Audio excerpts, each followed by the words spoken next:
Herkese selam.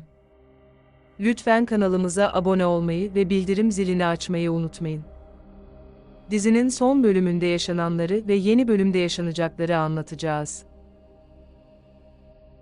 Dizinin özet bölümünü seyretmek istemeyenler videoyu ileri sarabilirler. Bölüm müştemilat odasında Afife ve Yekta'nın konuşması esnasında başlıyor. Afife Yekta'ya "Sana önemli şeyler söyleyeceğim" demişti. Yekta Afife'ye "Buyurun, sizi dinliyorum" dedi. Afife Yekta'ya "Hira seni öldüğünü zannedince büyük üzüntü yaşadı" dedi.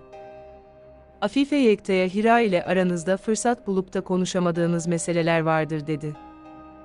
Yekta şaşkın bir şekilde Afife'ye "Ne demek istiyorsunuz?" dedi. Afife Yekta'ya "Meraklanmayın, bilmediklerinizi size anlatmaya kararlıyım" dedi. Hira ise köşkün kamelyasında Sahra ile birliktedir ve endişeli bir şekilde bekliyordur. Hira içinden konuşarak Afife Yekta'ya bilmediklerini anlatırsa Sahra bu olaydan çok olumsuz etkilenir dedi. Hira dayanamadı ve Yekta'nın bulunduğu odaya giriş yaptı. Hira Afife'ye "Yekta'nın dinlenmesi gerekiyor, izninizle" dedi. Yekta Hira'ya "Benim yokluğumda büyük üzüntü yaşamışsın ve bir pedagog Sahra ile ilgilenmiş" dedi. Yekta Hira'ya "Afife Hanım bana bunlardan bahsetti ve ayrıca Afife Hanım bizi köşkte yaşamaya davet ediyor" dedi. Afife Hira'ya baktıktan sonra oradan ayrıldı. Hira Yekta'ya "O köşke gitmek istemiyorum" dedi. Yekta Hira'ya "O köşkte kalmak Sahra için konforlu olacaktır" dedi. Hira Yekta'ya "Sahra'nın konfora ihtiyacı yok, onun tek ihtiyacı biziz" dedi. Yekta Hira'ya "Neden böyle hiddetlendin, yoksa ben yokken bir şeyler mi oldu?" dedi. Yekta Hira'ya "Sen tedirgin ve huzursuzsun, daha önceden sanki kötü bir şeyler yaşamışsın gibi" dedi. Yekta Hira'ya "Eğer Orhun sana bir zarar verdiyse, bunun bedelini ödetirim ona" dedi. Hira Yekta'ya "Sen yokken hiçbir sorun olmadı" dedi. Yekta Hira'ya "Bizi köşke Afife davet ediyor ve ayrıca ben yokken kötü bir şey yaşandıysa bana hemen söyle" dedi. Hira Yekta'nın baskıcı konuşmasına dayanamadı ve köşke taşınmayı kabul etti. Öte yandan Afife odasındadır ve sultana yeni emirler veriyordur. Afife sultana "Yekta ve ailesi bir süreliğine bu köşkte yaşayacaklar, onlara bir oda hazırla" dedi. Sultan şaşırdı ve Afife'ye "Böyle bir şey beklemiyordum" dedi. Afife sultana Hira ve Yekta bu köşkte kaldıkları süre boyunca Orhun onların bir aile olduğunun farkına varacak dedi. Afife sultana "Orhun gittikçe Hira'dan ümidini kesecek ve ondan uzaklaşacaktır" dedi. Afife'nin planına göre Yekta ve Hira'yı zorla aynı odada tutmak ve Orhun'u umutsuzluğa sürüklemektir. Diğer tarafta ise Orhun çalışma odasındadır ve Erhan'ın getirdiği dosyaları incelemeye hazırlanıyordur. Erhan başka dosyalar getirmek için odadan çıktı ve hemen ardından odaya Sahra girdi. Sahra gülümseyerek Hira'ya "Biz artık bu köşkte kalacakmışız" dedi. O dakikalarda Yekta ve Hira evin iç merdivenlerinden üst kata çıkıyorlardır. Orhan ise Sahra'ya gülümseyerek "Demek ki bu evde kalacaksınız, öyle mi?" dedi. Sahra Orhun'a "Bu evde kalmamızı yaşlı teyze istemiş" dedi. Sahra Orhun'a "Bu evde kalacağım için çok mutlu oldum" dedi.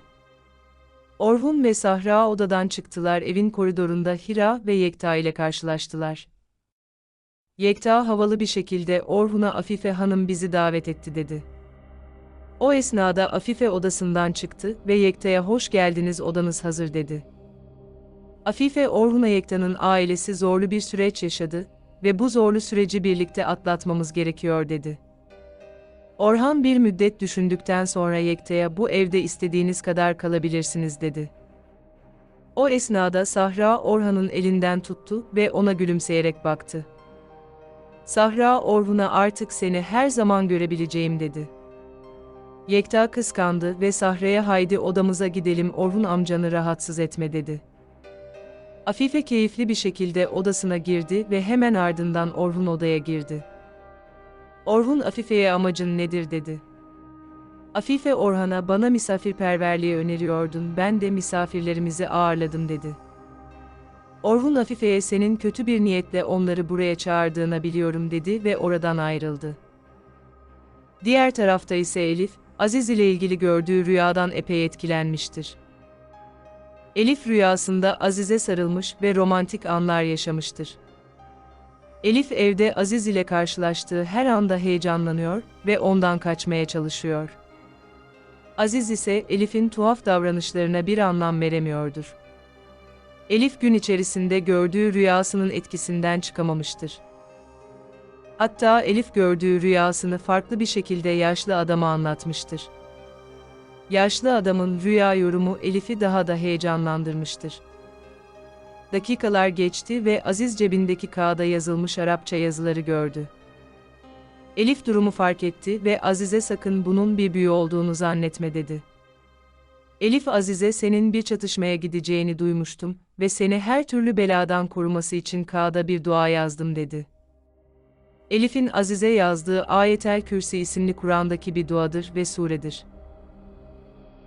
Elif Aziz'e bu dua seni her türlü beladan koruyacaktır ve seni emin kılacaktır dedi. Aziz, Elif tarafından önemsenmenin hoşnutluğunu yaşıyordur. Daha sonra Elif odasına gitti ve gördüğü rüyayı kendince yorumlamaya başladı.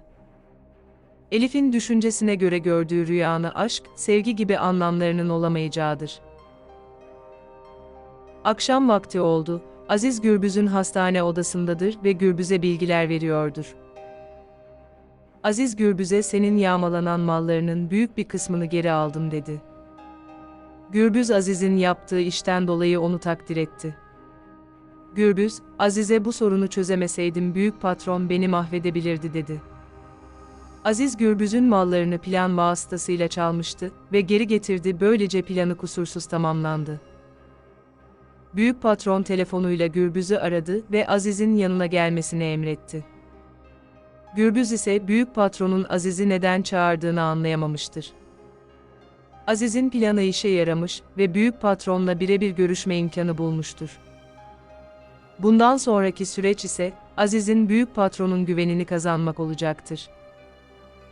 Diğer tarafta ise Yekta köşkteki yeni odasındadır, yalnızdır ve bir adamı ile telefon görüşmesi yapıyordur. Yekta adamına elimdeki belgeleri kullanma vakti geldi dedi. Yekta adamına amacım Taşkın ve Orhun'u birbirine düşürmek, daha sonra karım ve kızımla birlikte bu ülkeden gitmek dedi. Yekta kıskançlık krizindedir ve Orhun'u rakipten ziyade onu bir düşman olarak görüyordur. Yekta'nın planına göre elindeki belgeleri Orhun meydana çıkarmış gibi bir zemin hazırlamaktır. Bu durum Orhun'un birçok düşman ile karşılaşmasına ve Taşkın ile düşman olmasına sebep olacaktır. Orhun ise çalışma odasındadır ve bir türlü odaklanamıyor ve morali bozuluyordur. Orhan düşüncelerden kurtulmak için mutfağa kahve içmeye gitti. Orhan mutfaktaki kişiye seslenerek bana kahve hazırlayın dedi. Mutfakta ise Hira vardır. Hira ise Orhun ile aynı çatı altında nasıl yaşayacağını düşünüyordur. Hira Orhun'a kahvenizi hemen hazırlayıp getiririm dedi. Orhun Hira'ya buna gerek yok, ben kahvemi Behiye'den daha sonra isterim dedi ve oradan ayrıldı. Dakikalar ilerledi. Yekta'nın iyileşme süreci için önemli olan yürüyüş egzersizi vardır. Hira, Yekta ile birlikte köşkün bahçesinde yürüyüşe başladılar. Bahçede Orhun da vardır ve Orhun Yekta ile karşılaştı. Yekta Orhun'a doktor tavsiye etti, günlük yürüyüş yapmam gerekiyormuş dedi. Hira ve Yekta yürüyüş egzersizini bitirdikten sonra Hira mutfağa gitti.